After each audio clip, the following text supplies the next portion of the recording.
Welcome to United States Fingerboarding League Fingerboard Podcast. I'm your host, Levine Cunningham. I'm excited to be chatting with Drew Phillips. What's going on, dudes? So Drew Phillips, also known as Zeg Heads on Instagram. He's out of Tennessee, and we're excited to get to know this guy. This guy's doing big things in the fingerboarding industry right now, and I'm stoked to have him on here. Thanks for having me, dude. This is really awesome, exciting. Kind of nervous, not gonna lie to you there, but very excited for sure. First time podcast? Yeah, I would say so. I want to say video interviews for work, and those are pretty nerve-wracking as is, but I feel like it's on the line today. I feel you. I feel you. Well, no pressure. No pressure. I've only done a few of these, to be honest with you, as well. So I'm still kind of a rookie. So, but I mean, let's get into this. So I know me and you got a little bit of history together, but we'll talk about that here in a little bit. But I also want to ask you, like, what got you into fingerboarding? Like, how did all this start? Well, so like fingerboarding's been something that's been like around in my life for pretty much as long as I can remember. Back in middle school, one of my buddies had a G14 flat face, and that thing was so awesome, but I could never convince my parents to buy me a tiny skateboard. So like fingerboarding wasn't like a priority. Skateboarding more was at the time. So all throughout like middle school and high school, like fingerboarding was around, but it wasn't until I had like a serious knee injury that made me take a little break on my skateboarding career that really made me transition to fingerboarding and really ignited that love there. Well, I heard a little bit about your skateboarding career. It's actually pretty in depth. Like, tell me more about this. Yeah, so I've been, well, I have been skating for over 10 plus years, but I haven't been on the board in probably about a year. Last Memorial Day was when I last stepped on a board. And funny enough, I broke my wrist that day. I don't know what's going on as far as like the bad little spells out there, just goblins not wanting me to skate or whatnot. But for like 10 years straight, that's all I did was skateboarded. I did it at a competitive level. Um, there wasn't a whole lot of competitions happening in Chattanooga area. So most of the time I would go out towards Atlanta. Um, I don't think the skate park's around anymore, but it was called Hazard County Skate Park. In Volcom, they did a contest there while in the parks. And that was really sweet because that allowed me to go to the championships in Arizona, where I got to skate with some of the bigger, now famous pros, such as like Jamie Foy and Alex Midler and things like that. Um, so yeah, I was really involved in the skateboarding scene for a long time, and it was everything for me. And whenever I blew out my knee, um, it seemed like my world just collapsed. But the miniature fingerboards, dude, got me out of that. That's amazing. That is awesome. So you traveled, you competed, you did all kinds of stuff like that.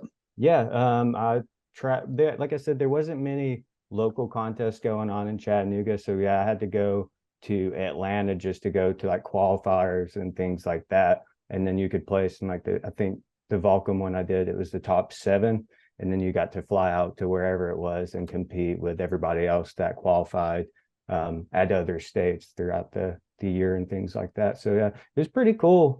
It was sad to see that go for sure, but yeah, it's neat that I think I found it again, if you get what I'm saying. No, I hear you.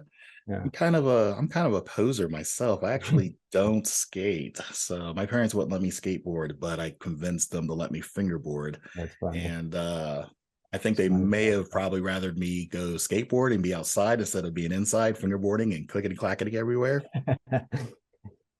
But Yeah, looking back, I've never broke anything. I got all my teeth. So I mean, I guess I'm doing okay.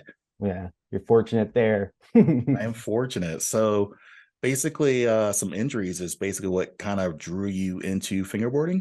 Yeah, like I said, fingerboarding was around, but like your parents didn't let you skateboard. I wouldn't say mine didn't let me fingerboard, but I didn't have an income at the time, and trying to convince them to spend the same amount of money on a real skateboard on a miniature one was kind of hard.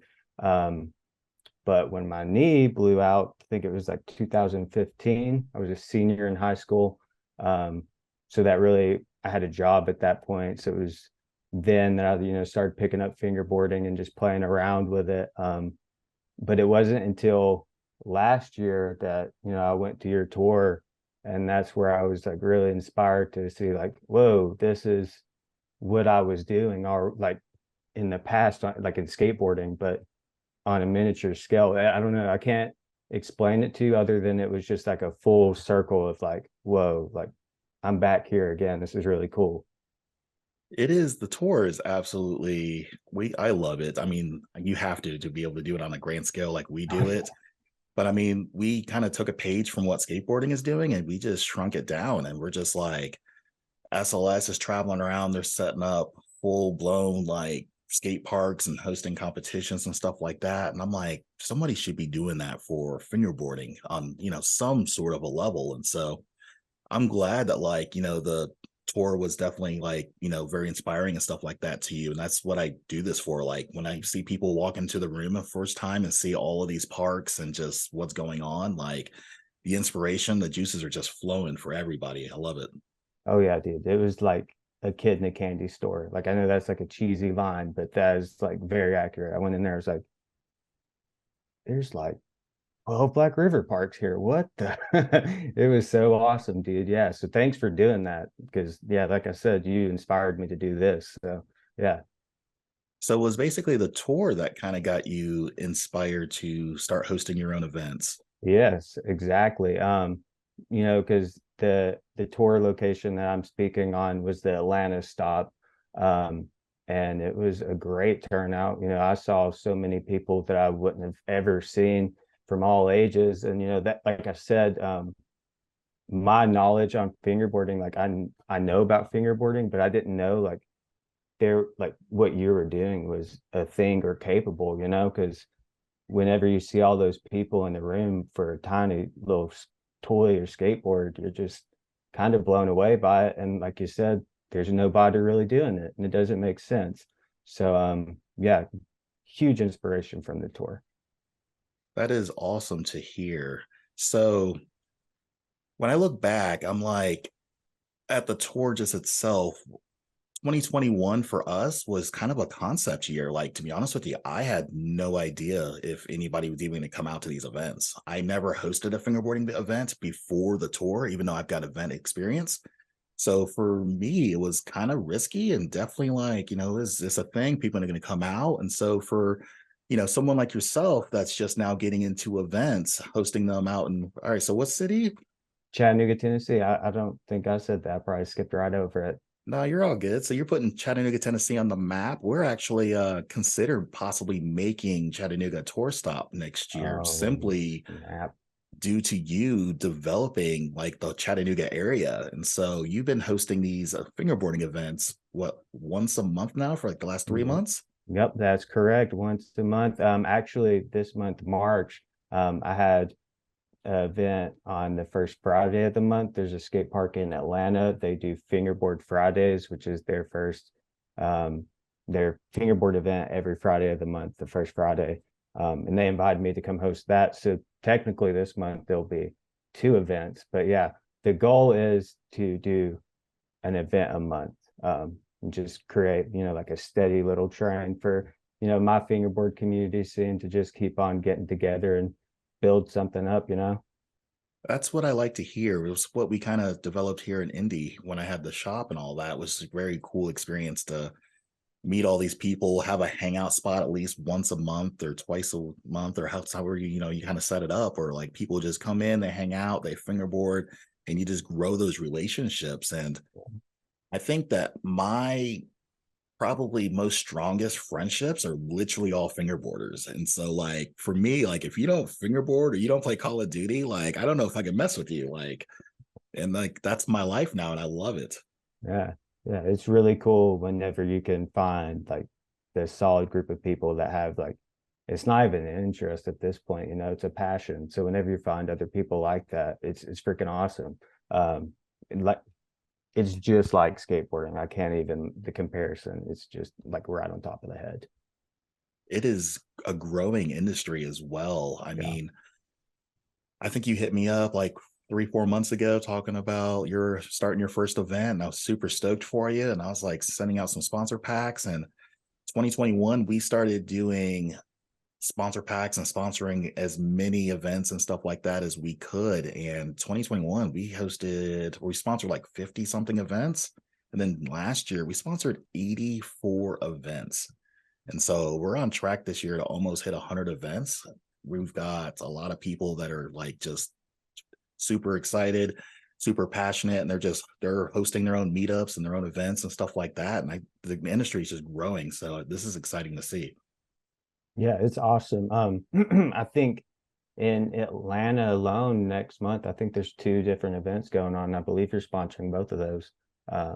So yeah, it's who would have ever thought, down here in the South, I would be playing with fingerboards with more than 3 people, I'm playing with like 20 to 30. I'm like, whoa, what is going on? This is crazy. For sure. Yeah, That's exciting stuff. And I'm that's actually awesome. a Nashville native, Oh, Franklin and Brentwood area. okay, cool, cool, cool. Yeah, I go through Nashville occasionally. Were you there when Sixth Avenue was around? I know you said you didn't really skateboard, but that was the part No, of the area. I Uh, I was a minor. I was in Nashville from I left in 2001. okay, I was there yeah, for like 10 years. So basically from like 91 to 2001. yeah. Go I back don't, down memory lane there.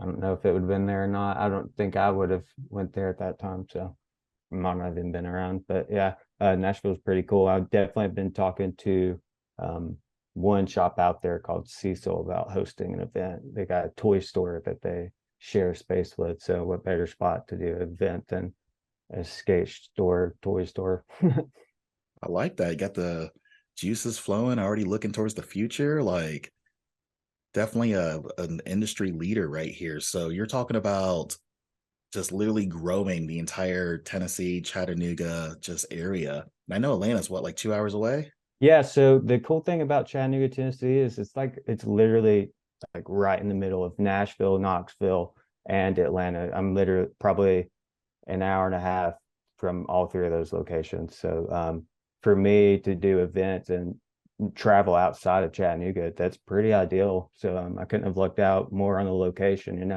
because traveling is not that hard, or as hard as it could be, at least. No, I understand that for sure. No one understands that probably more than I do. Yeah, I can imagine with how many parts you're carrying around. Yeah.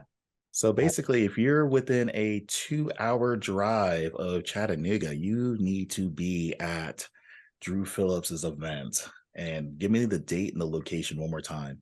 yeah, so I've got one happening at the end of the month at March 26th, the last Sunday of the month at Level Up Arcade in East Ridge, Tennessee, which is about 10 minutes away from Chattanooga. So for you guys that are listening to this, or you guys that are on our YouTube channel watching this, we'll have all the details and Instagram handles and ways to basically get in contact with Drew Phillips here so you guys can attend this event, or if you're wanting to sponsor his next event. I mean, this guy's definitely going to be doing things here in the Tennessee market. And so if you're in that area, definitely get in touch with Drew Phillips. He's doing big things. I'm impressed. And so for him to, pop up on the podcast, that's pretty big stuff. Thanks, man. I appreciate that. Like I said, this was very exciting for me too. Like you're the reason I started this going. USA FBL really, put something into perspective for me. And so I'm very grateful for that. So yeah, thanks, bro. I'm glad that the tour kind of inspired you. I mean, when you started your first event, I mean, for those out there that are thinking about starting their own meetup, their own event, I mean, tell me about the butterflies. Tell me about all the like just the challenges of just kind of putting this on. Yeah, so it's honestly it's nervous whenever you have to pay for this space because you're always, in the back of your head, you're like, oh man, am I gonna come out of this? Like, am I gonna have to like pay this off another way? But then when you start seeing those people come in the door more and more, you're like, whoa, like people really are coming just to hang out. Like I know it's not to hang out with me, it's to hang out with fingerboarding, but like the fact that I'm bringing people to come out to do something in a single spot that we all love, is a pretty amazing feeling. Another thing that really has inspired me is as a skateboarder growing up in the like early 2000s, indoor skate parks were huge. And so that was like, I could hang out and feel at home, but those kind of disappeared over time. And so, hosting an event and seeing all those people come back to hang out, it feels really nice. It's like you're creating a nostalgic feeling for yourself and everybody else. And it's just really cool to see the stoke. That is pretty accurate. Now that I'm kind of like listening to your description and stuff, I'm like, these all resonate really like right at home for me. Like, I like the Atlanta stop, probably one of my favorites, simply because when I first started like just looking at locations and just kind of doing things and putting the tour on, we had like Dave Ware with Warehouse Ramps out in Wilmington, North Carolina. And so like a lot of the guys that come out to Atlanta, those are, Dave's guys, those guys out there. I've had a few people in the Atlanta area that went to the Chicago event, which is our very first event in 2021. And so, like, when I go to Atlanta, I feel like I'm just reconnecting with all the old homies and stuff. And so, the Atlanta event for me is always like the most nostalgic for me because I don't get to go down there very often. And when I do, all the homies are there and I'm super hyped. It's amazing. Yeah, dude, the Atlanta stop was pretty awesome. I mean, well, granted, I didn't go to the other ones because I couldn't make them, but yeah, it was an experience. I'm so excited for this one. I'm excited to be bringing Atlanta back on the map for 2023. So Yeah, we're excited. yeah. I remember at the end of that event, my buddy, he was actually a vendor for Chrome, I've met at him. Dunkin' Yeah. Drama. Yeah, Tristan, really cool guy. But at the end of the event, I remember all me, him, and another one of our friends were like, "You coming back next year? You coming?" So whenever he said, "Yeah, we're gonna be here," I was like, "Yeah." So the Atlanta stop is something else. It's pretty great. Yeah, same area, different location, but we'll definitely be back. So, like, when you started this, did you ever imagine yourself like basically doing events like month to month to month to month, back to back like this, like just having that success? Yeah, well, I can't say that I thought the success was going to be there. It's always a risk. But I did indeed want to do something monthly, to give a little background, which I'm not trying to get like into a sob story or drama or anything like that. But I was working for a relatively smaller roller skating brand. It actually ended up blowing up, but there's only like 3 4 different companies in the scene. I was a graphic design artist.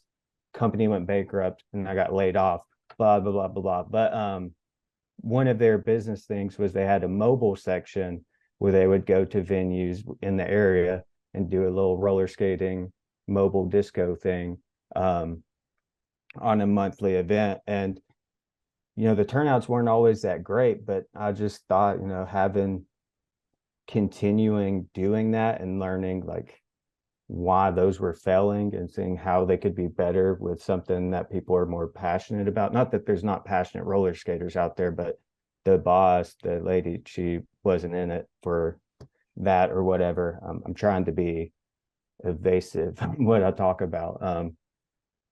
But yeah, so after just taking inspiration from seeing mobile events happen in Chattanooga regularly, I was like, there's no reason that this can't happen for fingerboarding, especially after the first one happened this year, seeing how many showed up. I was like, okay, that like really solidified my thought process of, that this can be consecutive.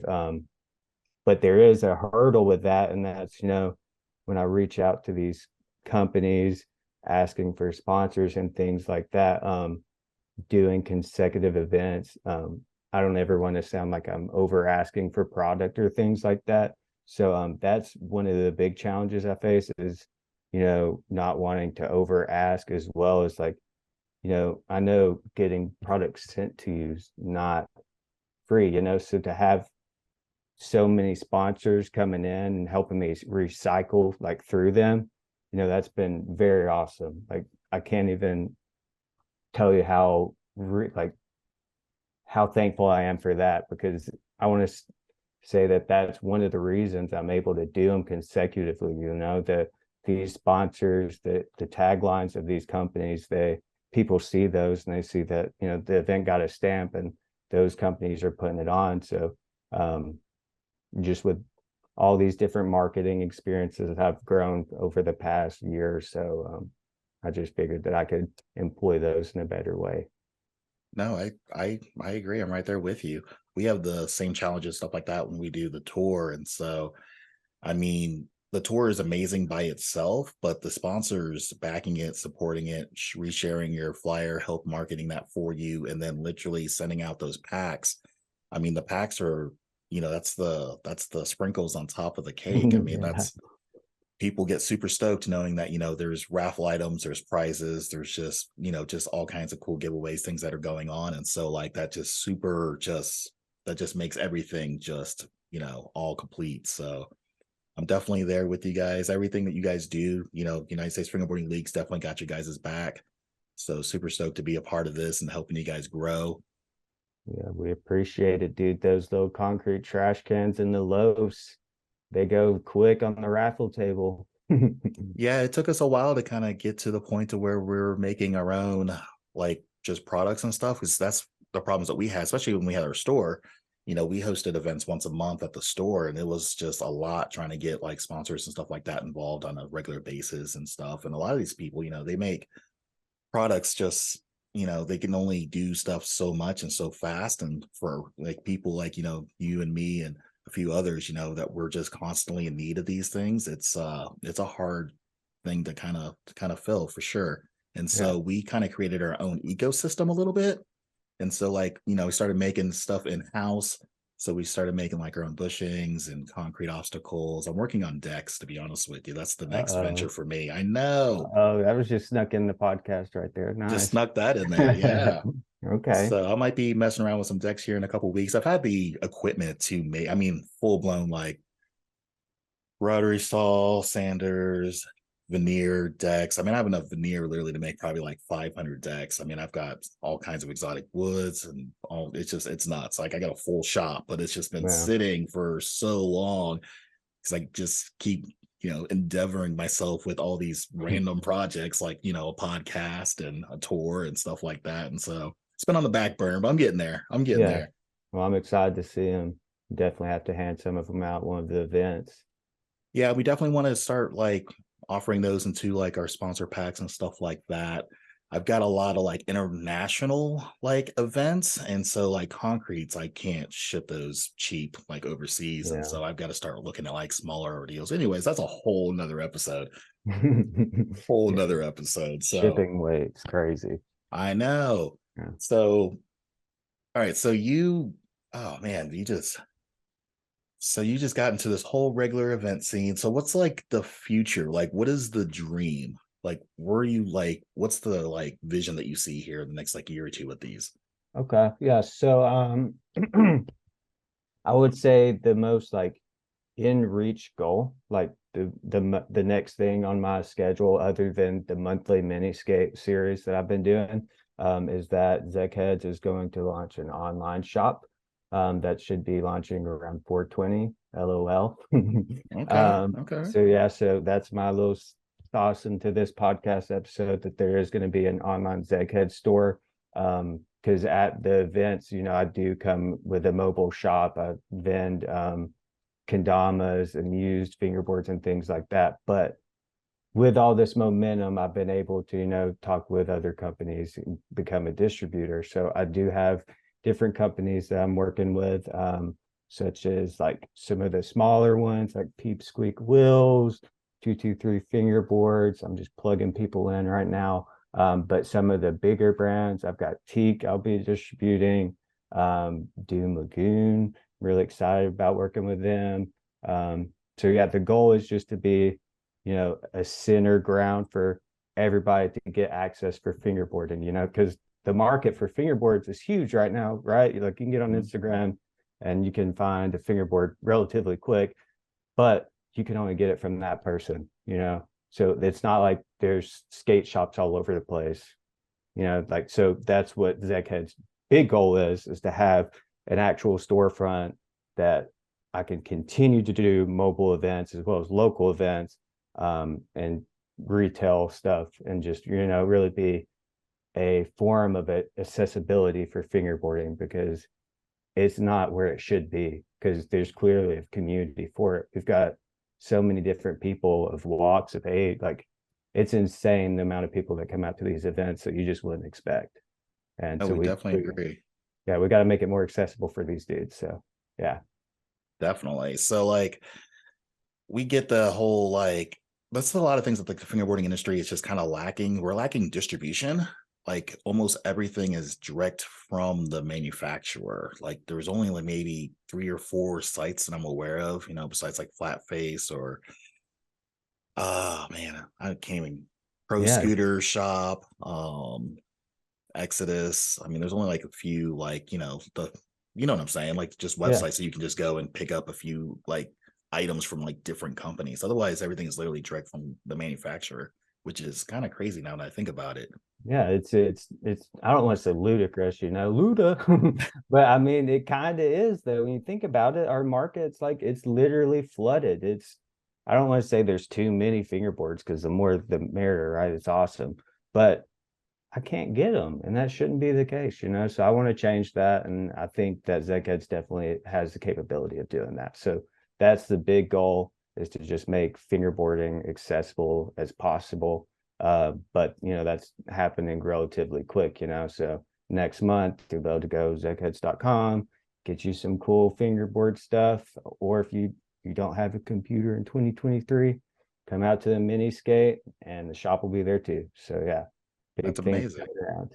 So you're talking a physical storefront? Yeah, that will probably be, I'm hoping within the next 2 years. I want to be a little bit more thoughtful on that and just, strategic on where that goes and stuff like that. But yes, the storefront is a goal. But I'm wanting to introduce the website and the mobile shop first and then transition into that. No, that's smart. That is 100% smart. Grow the community, grow your followerships, your following, stuff like that, and the community will eventually just like they'll be ready, and you'll know that time will be ready. I jumped the gun a little bit, so don't follow my book. Like follow Drew's. Drew's got a little bit better game plan than I did. I just came out guns blazing, storefront. Let's do this. Well, you're saying that, but you're the one who's gotten me to do this. So, I mean, if you wouldn't have, been the one to, make that jump, then who knows when fingerboarding would have got that going.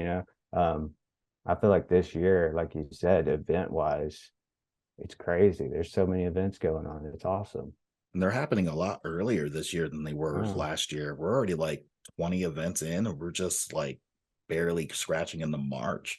So yeah. like fingerboarding season theoretically doesn't even start until like end of March when the weather gets nice. Most people host these things outside, at their park or their local skate park or anything like that. And so like fingerboarding season doesn't really start until like 1st of April. And so the fact that we've already got like 20 events down for the year already, that's huge. That's amazing.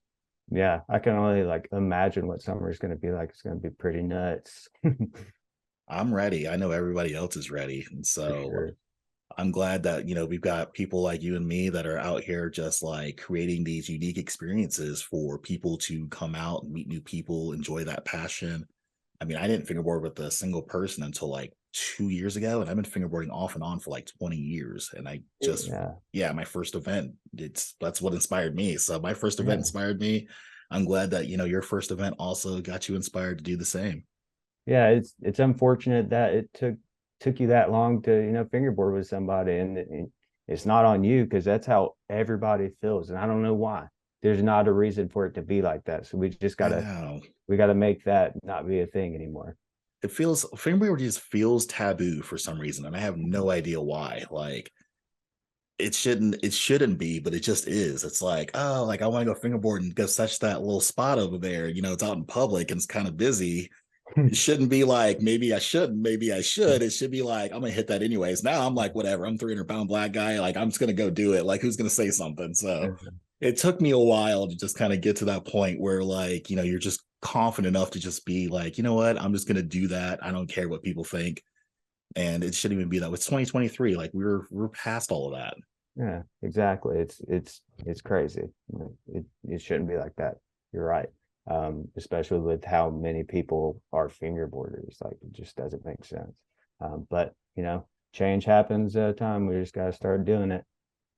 For sure. I was at the mall the other day and I busted out my fingerboard. There was like a little, I don't know how to explain it. It was like a podium and it had a rotating like little disc on it. And so like I would spin the disc and then I would just do like a kickflip nose mani and then like circle it and then like nollie tray out. And like these kids came over and they're like, whoa, you got a fingerboard. And this kid, no joke, like took my fingerboard and did like a tray flip mani, tray flip out. Like That's first try, no warm up, like what? And he's like, oh yeah, dude, I play this all the time. I've got like, he's listing me off all these decks. I can't remember, but it's just like he blew me away. And I was like, that's crazy. And so anyway, and he plays Call of Duty. So now we mess with there them. you So go. Nice. we're best friends for life now. Yeah, that's awesome. It's that should be a normal thing, It's literally just like skateboarding. It's I can't even explain how full circle it is, and it's just unfortunate that fingerboarding's just now getting there, and it's not even there to its full potential. We're still pushing it, but it's exciting what's in the future for fingerboarding because it's here. Definitely, definitely. So, Drew, where can people find you on social media? Like, where can they find you? How can they connect with you? Yeah, so I would say I'm most active on Instagram at Zegheads, but I am working on getting across all social platforms. I just created a Facebook, not too active on Twitter, but I'm gonna try to launch that as well as TikTok. But all those are gonna be Zegheads. So just look for me there, Zegheads, and the shop on 420, zegheads.com. Any last mentions, any shout outs, any Yeah, sponsors? Yeah, so I do got a few different shout outs I want to do. Obviously, anybody that has helped put on a mini skate, like huge thank you. Obviously, USAFBL and Curved. But as far as like naming out some more direct names, there's a fingerboard company out here that I wasn't aware of. It's like 30 minutes away from me, Fresh Baked Fingerboards. He was actually at the Atlanta stop, but I didn't even talk to him or anything like that, but he came to my first mini skate. And since then, we've been really collaborating on obstacles and parks and things like that. So huge thanks to him. He's really helping me push Zegheads even farther. So yeah. And then I'm doing a shop over here in Zegheads, but I believe in Louisiana, there's a shop in the works called Fathers. So be on the lookout for that too. Big things going down with Drew Phillips. So, all right, Drew, I appreciate you coming on the show. It has been an absolute pleasure. I got Drew Phillips with Zeg Heads. Once again, give a shout out. Thank you much, man. Yeah, I can't believe I got to sit down and talk to the man behind the tour, dude. It was super sick. Well, I appreciate you guys. This is Levine Cunningham, United States Fingerboarding League Fingerboard Podcast.